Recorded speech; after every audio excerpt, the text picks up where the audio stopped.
আমাদেরও তাহলে একটা কার্ড চালু করতে হবে।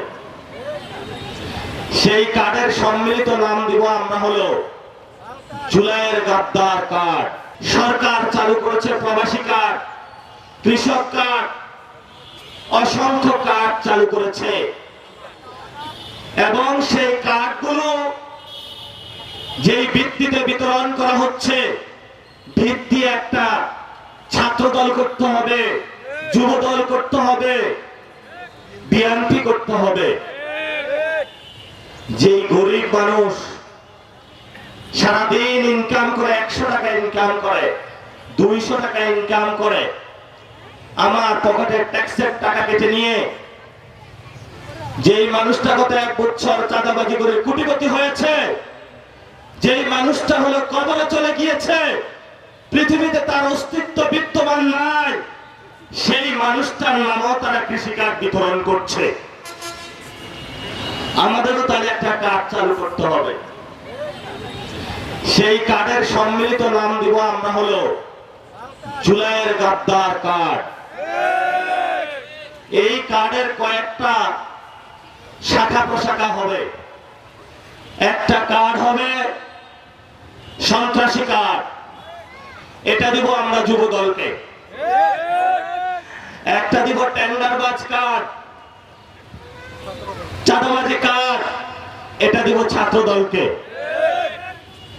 আমরা আরেকটা কার্ড করব ভারতীয় গাদ্দার কার্ড, ভারতীয় দালাল কার্ড, এটা দিব বিএনপিকে। তো পরিস্থিতি কোথায় ছিল, কোথায় এসেছি, সামনে আমরা কই যে যাইতে চাই, সে বিষয়ে 1 মিনিট বলে আমার বক্তব্য শেষ করব।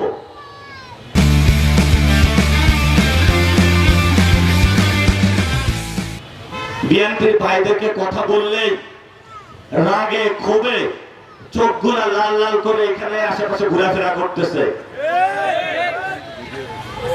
খেয়ে ফেলবে, মেরে ফেলবে, ধরে ফেলবে, শুধু বলতেই পারে আর কিছু করতে পারে না। কারণ তাদের লাফালাফি গুলা গত 17 বছর আমরা দেখেছি, শুধু লাফায় আর কিছু করতে পারে না। আমাদেরকে ভয় দেখায়, ওদেরকে আমাদের গুনার টাইম নাই। আমরা এক আল্লাহ ছাড়া কাউকে ভয় পাই না। এইসব ছাত্র দল, যুব দল, বিএনপির যেই সব চুনোপুটি সন্ত্রাসী আছো, আমরা তোমাদেরকে এখনো দাওয়াত দিচ্ছি, হেদায়েতের পথে আসো, নারীদের পক্ষে দাঁড়াও, হিন্দু ভাইদের পক্ষে দাঁড়াও, ব্যবসায়ী ভাইদের পক্ষে দাঁড়াও, আলেম ওলামাদের পক্ষে দাঁড়াও।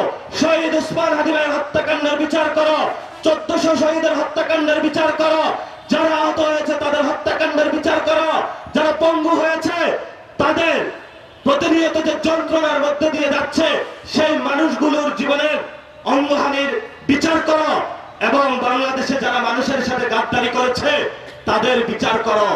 সীমান্ত পাহারা দাও, বাংলাদেশের যারা গরিব মানুষ তাদের পক্ষে গিয়ে কাজ করো। যদি তোমরা এই কাজগুলো করতে পারো তাহলে তোমরা লাফালাফি করবে না, তোমরা কাজে নিয়োজিত হও। আমরা তোমাদের সাথে ঐক্যবদ্ধ হয়ে কাজ করতে রাজি আছি বাংলা জনগণ।